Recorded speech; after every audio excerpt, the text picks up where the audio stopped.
မတရေပြုတ်ပြီးတော့သွန်ပြီးတော့ဒုတိယတရေပြုတ်ထားတဲ့အယူပြုတ်ရည်လေးရပါပြီဒါကကြက်သားနဲ့အသေးမြစ်ကိုစားချုံမုံဆွန်နေမှုထည့်ပြီးတော့လဲပါ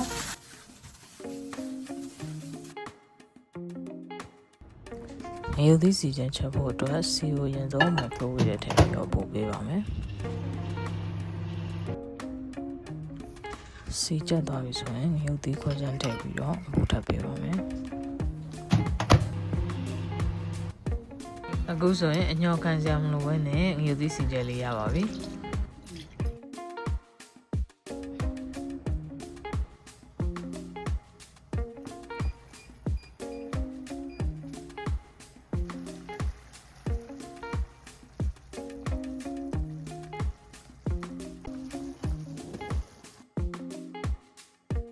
ဒါတော့အုံးစီချက်ကို brown sugar လေးနည်းနည်းထည့်လိုက်လို့ဒီလိုအရောင်လေးဖြစ်သွားတယ်ပေါ့နော် Okay ဒါတော့ရွှေတော့ခောက်ဆွဲစားရင်မပါမဖြစ်ခောက်ဆွဲကြကြောပါ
ရတာတော့အရင်ကောင်းတယ် very good ပါ